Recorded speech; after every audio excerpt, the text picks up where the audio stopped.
noite. Eu sou Flávia Metzger e começa agora o Jornal da Justiça desta quinta-feira, 14 de dezembro. O plenário do Supremo Tribunal Federal reconhece omissão legislativa e define prazo de 18 meses para o Congresso regulamentar a licença paternidade. Este é um dos destaques de hoje e você acompanha também nesta edição. Segunda turma do STF mantém suspensão de censura sobre tentativa de assassinato de líder indígena. Flávio Dino visita o Supremo e acerta detalhes da posse como ministro da Corte. E ainda, Tribunal Superior Eleitoral nega pedido do deputado federal Paulinho da Força para arquivar uma ação penal contra ele.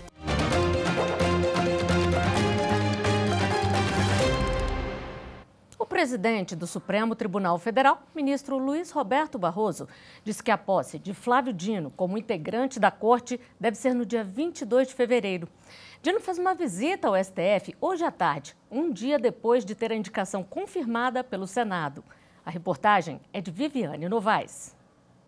No começo da tarde, Flávio Dino chegou ao Supremo com a mulher Daniela Lima. A imprensa perguntou o que todos queriam saber: o dia da posse. O novo ministro deixou a resposta para o presidente da Corte, Luiz Roberto Barroso. Dino foi recebido pelo presidente do STF e também pelos ministros Cristiano Zanin e Alexandre de Moraes. Depois do encontro, o ministro anunciou a data da posse numa entrevista coletiva. Começamos a tratar dos detalhes práticos destinados à posse que ocorrerá após na segunda quinzena de fevereiro, provavelmente no dia 22 de fevereiro.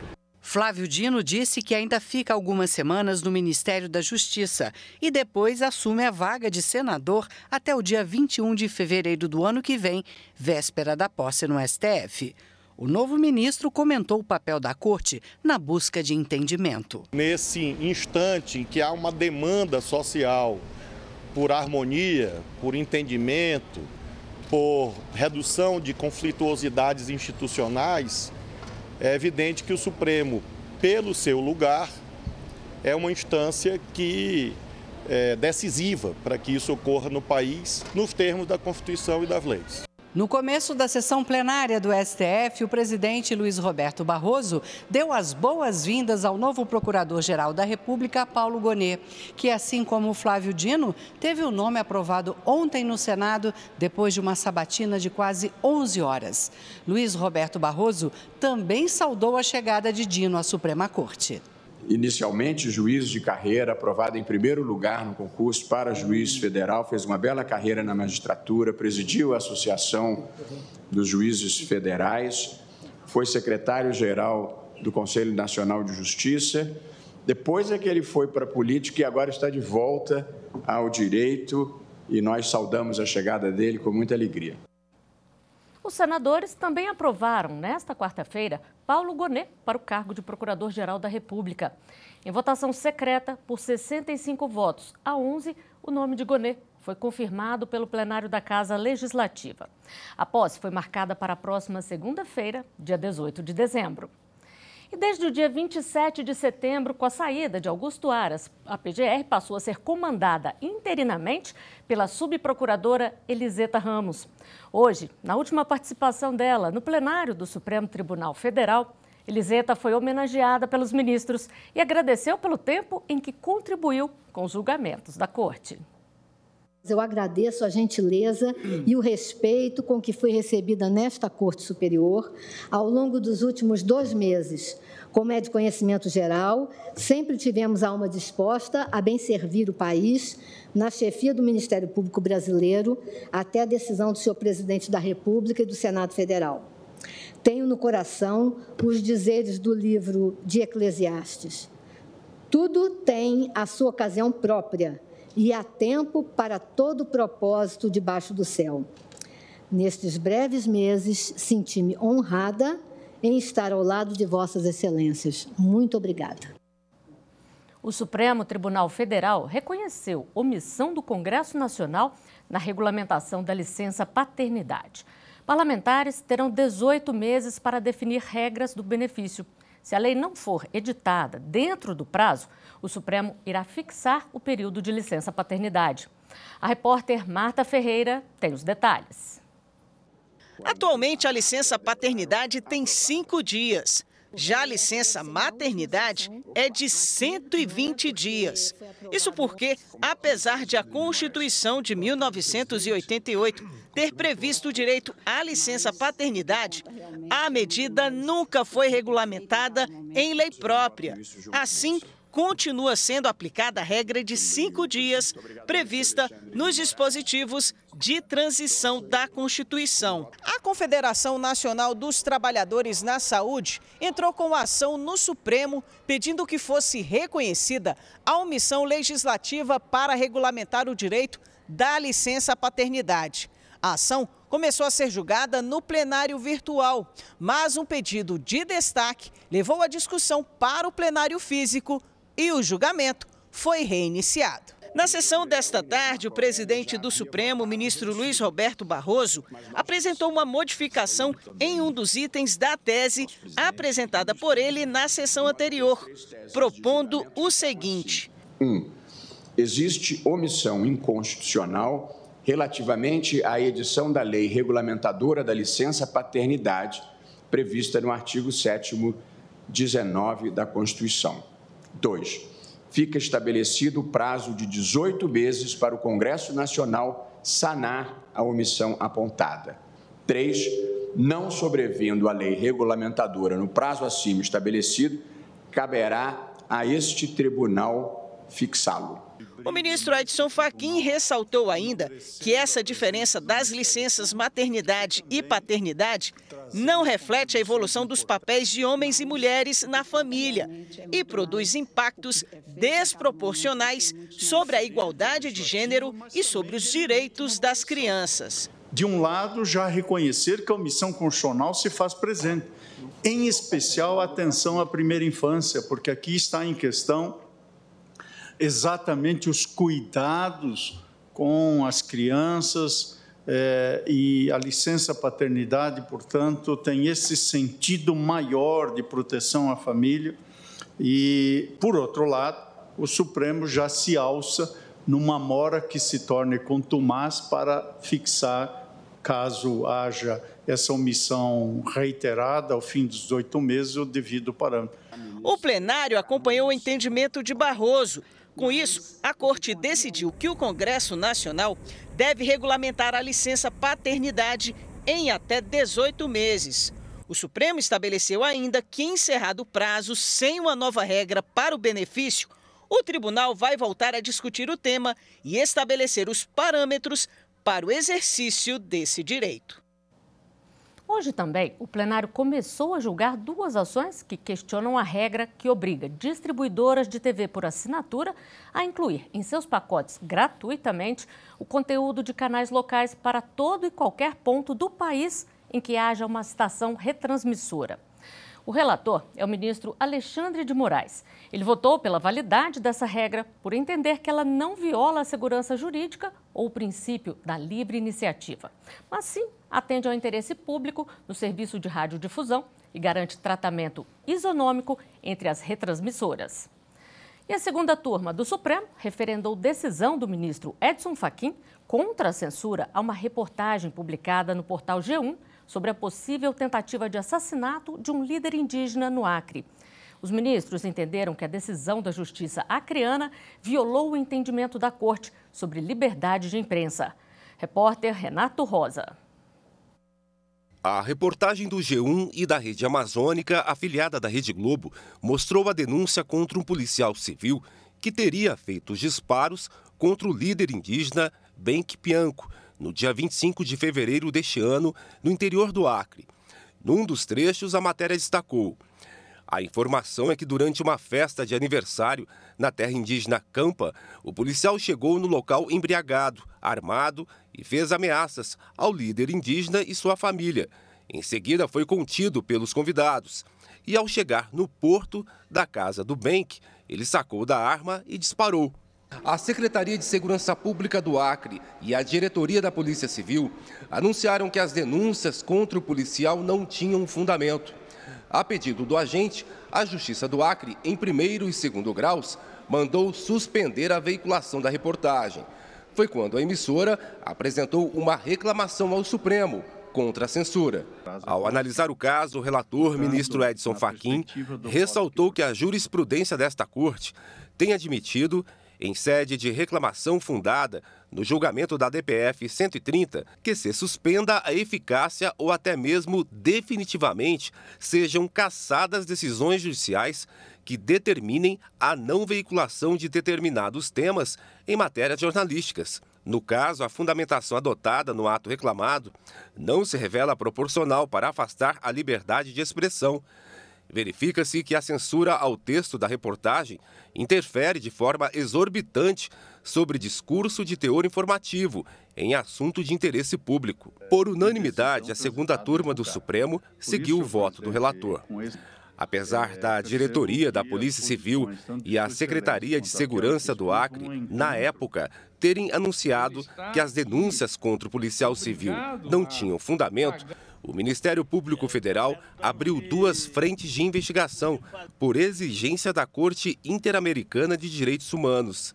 Benque Bianco é um líder indígena muito conhecido, inclusive internacionalmente, premiado pelos esforços no convívio pacífico entre os Axaninca e vizinhos não indígenas.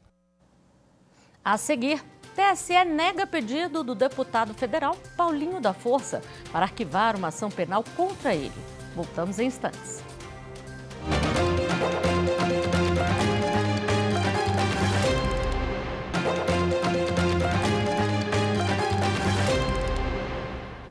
O Tribunal Superior Eleitoral negou um pedido do deputado federal Paulinho da Força para arquivar uma ação penal contra ele.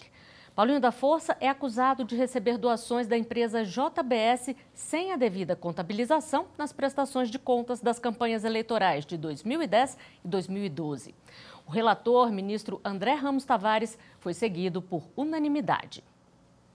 Além das colaborações premiadas celebradas, a denúncia foi, sim, acompanhada de planilhas, e-mails, contratos, relatórios financeiros, extratos bancários e de transferências eletrônicas, bem como laudos periciais, que analisaram as informações colhidas durante o cumprimento de diligências de busca e apreensão e de quebra de sigilo bancário determinadas no curso do inquérito policial.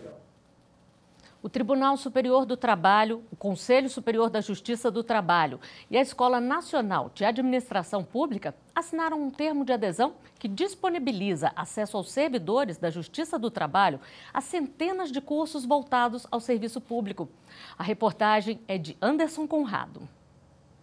A celebração do acordo entre a Justiça do Trabalho e a Escola Nacional de Administração Pública contou com a participação do presidente do TST e do CSJT, ministro Lélio Bentes Corrêa. O convênio vai permitir que os servidores da Justiça do Trabalho tenham acesso a centenas de cursos ofertados pela ENAP, na modalidade à distância.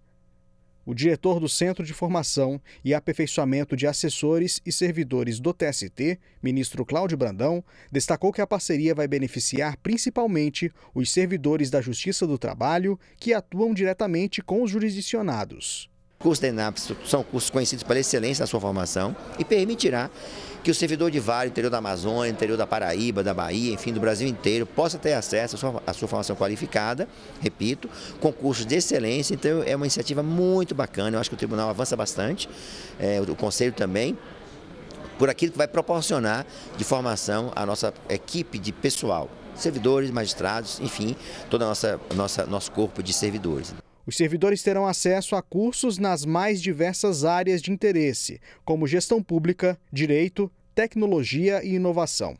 A presidenta da ENAP, Betânia Lemos, ressaltou que a iniciativa é um passo importante para a qualificação dos servidores públicos da Justiça do Trabalho.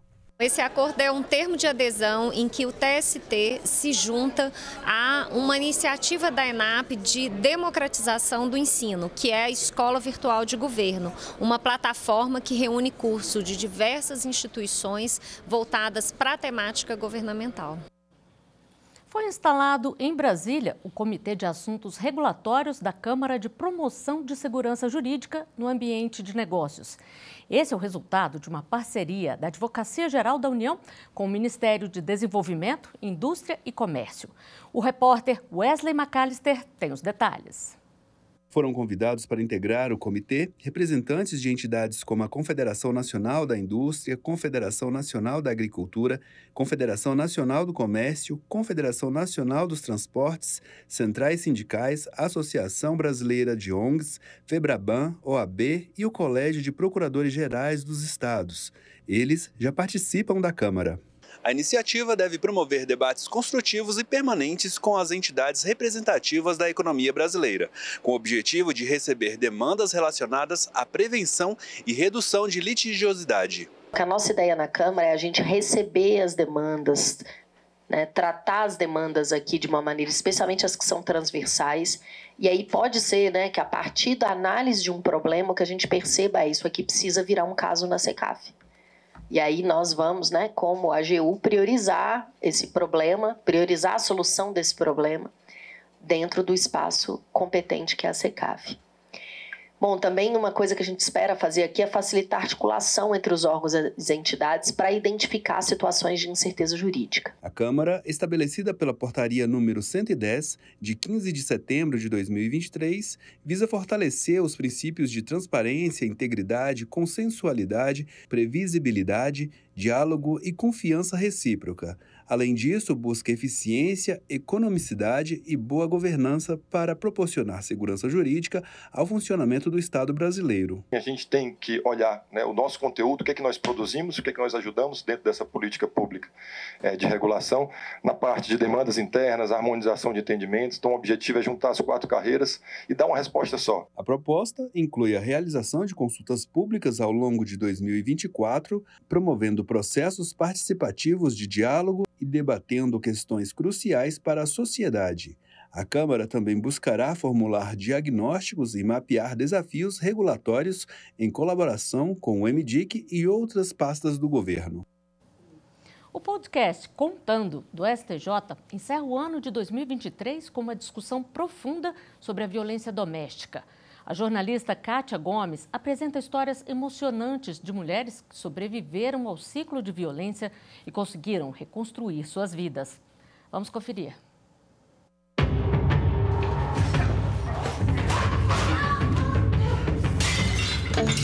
O grito que dá medo, as palavras que machucam, o tapa que deixa ferida na alma.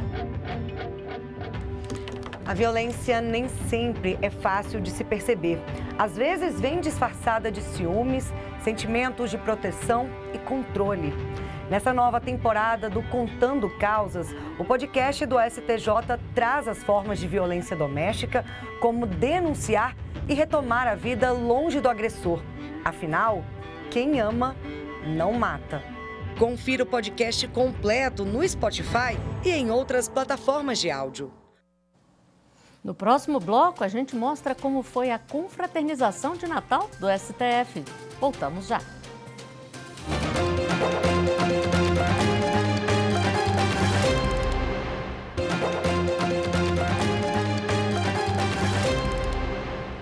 Mais de 500 pessoas foram beneficiadas com títulos de propriedade do programa Moradia Legal, uma parceria do Tribunal de Justiça de Alagoas com a Prefeitura e a Associação dos Notários e Registradores do Estado. Acompanhe com André Risco. O seu Albino foi o primeiro a receber o título de propriedade das mãos do desembargador Orlando Rocha Filho. Agora, com o documento em mãos, o sentimento é de felicidade por ter alcançado uma conquista depois de viver mais de 30 anos numa casa sem registro. Representa segurança, né? E lembrança para o meu filho e minha filha, que eu tenho que ter filho. No momento eu morrer, já fica para minha filha, né? Agora a casa é minha, o resto da vida. O seu Albino fez parte dos 521 moradores que foram contemplados durante a 6ª edição do programa Moradia Legal. Programa esse que é realizado através da parceria entre Tribunal de Justiça de Alagoas, Prefeitura e Associação dos Notários e Registradores de Alagoas. O registro do título de propriedade garante o direito de propriedade, a segurança jurídica na hora do exercício desse direito, da transferência da propriedade em vida e em razão da morte, um aumento significativo do valor nominal do bem, estima-se 30% a mais quando comparado com os imóveis que não têm o registro, o acesso ao crédito para ampliação, reforma, um pequeno negócio, enfim, traz uma série de benefícios e o que é mais importante, as famílias carentes, as populações carentes são beneficiadas inteiramente gratuito. O município de Teotônio Vilela já participou do Moradia Legal 3 e 4 com aproximadamente 2.380 títulos entregues nas duas oportunidades. O prefeito Peu Pereira destacou a importância do programa para a população mais necessitada. Eu estou muito feliz de ver o cidadão de Teotônio Vilela, aquele que não tinha o registro da casa própria, levantar o registro, assim dizer, agora eu tenho um documento, agora eu sei que a casa é minha. Isso é uma felicidade para mim e para todos da minha equipe. O vice-presidente do TJ, o desembargador Orlando Rocha Filho, que prestigiou a solenidade representando o presidente Fernando Tourinho, afirmou que o programa entrega felicidade. Nós estamos habituados a ouvir que só é dono quem registra. E o Tribunal de Justiça de Alagoas, no desenvolvimento dessa ação de cunho social elevadíssimo, vem aqui até Teotônio Vilela mais uma vez trazer felicidade a essas pessoas que receberam hoje os seus títulos de propriedade e continuaremos nessa ação social distribuindo títulos de propriedade em parceria com os prefeitos, parceria com a ARPEM, Ministério Público, enfim, com todos os órgãos que integram essa cadeia de trabalho de levar felicidade, paz, harmonia, amor à sociedade alagoana. Agora há pouco, o presidente do Supremo Tribunal Federal, ministro Luiz Roberto Barroso, promoveu a festa de confraternização de Natal do STF. O repórter Renato Rosa acompanhou. Ao lado de ministros, o presidente do Supremo, Luiz Roberto Barroso, agradeceu os servidores e familiares. O Salão Branco ficou lotado. O presidente destacou o empenho e dedicação das equipes de todos os setores do tribunal ao longo do ano. Existe um formidável time por trás dos 11 ministros que faz a vida funcionar, que faz a máquina andar, e é impossível exagerar a importância que nós damos ao corpo de servidores do tribunal, e quero que todos saibam muito verdadeiramente, muito genuinamente desse nosso reconhecimento. E mais ainda, esse corpo extremamente abnegado que ajudou na reconstrução desse prédio depois das depredações do 8 de janeiro. E em 3 semanas, sob a liderança à época da ministra Rosa Weber, nós conseguimos reconstruir o plenário e já agora refazer a maior parte do prédio. Isso não teria sido possível em um prazo tão exíguo se não fosse o comprometimento e a dedicação de todos. O coral do STF, com formação mista de servidores, familiares e colaboradores, apresentou a música A Paz, do grupo Roupa Nova. Um momento de muita emoção para quem acompanhou de pertinho.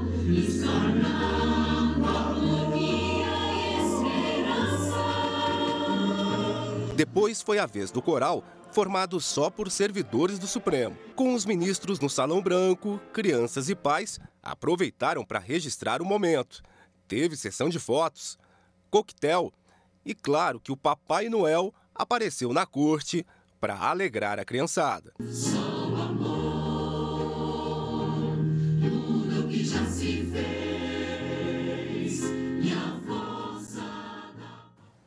Esta edição do Jornal da Justiça fica por aqui.